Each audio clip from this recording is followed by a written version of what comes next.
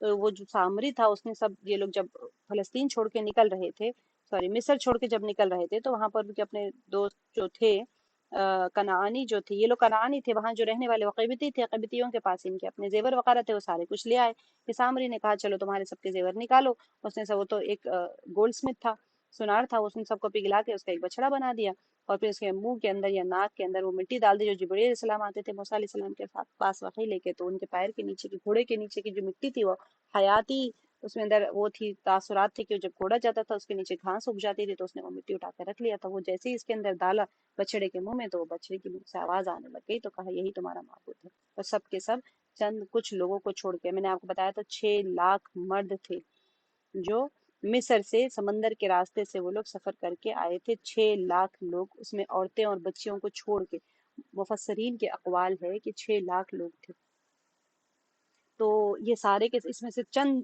کچھ کو چھوڑ کے باقی سب گوسالہ پرستی میں لگ گئے تھے۔ اب جب گائے کی پوجا کرنے لگ گئے تھے، موسیٰ علیہ السلام جب تشریف لے آئے تو ان کے جو گناہ تھا اس کی وجہ سے ان کی پکڑ ہو گئی، تو پھر اللہ سبحانہ وتعالیٰ نے حکم فرمایا کہ جو لوگ گائے کی پوجا میں لگ گئے تھے وہ لوگوں کو قتل کر دیا جائے۔ اور قتل کون کرے؟ ایسے نہیں ہوا کہ کوئی چیخ آ گئی، کوئی عذاب آ گیا، یا پھر وہ ایسے ہی کھڑے کھڑے مر گئے، ایسے کچھ نہیں ہوا۔ اللہ تعالیٰ نے حکم دیا کہ ان کے اپنے رشتہ دار، ان کو جو لوگ گوسالہ پرستی میں نہیں، پرستش میں نہیں تھے، جو پوجا نہیں کرتے تھے، وہ لوگ اپنے رشتہ داروں کو قتل کرے جو گناہ میں لگ گئے تھے شرک کے۔ تو اب سامنے کیسے ماریں گے؟ اپنے ہی لوگوں کو کیسے مار سکتا ہے؟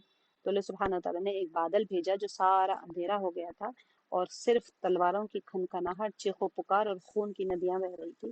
صبح سے شام ہو گئی، موسیٰ علیہ السلام اور ہارون علیہ السلام دعا کرنے لگے اللہ تعالیٰ سے، بہت گڑ گڑا کے دعا کر رہے تھے، توبہ کر رہے تھے، معافی مانگ رہے تھے اپنی امت کے لیے، تب جا کے اللہ سبحانہ وتعالیٰ نے معاف فرما دیا، بادل چھٹ گئے اور پھر ان کو معافی مل گئی تھی۔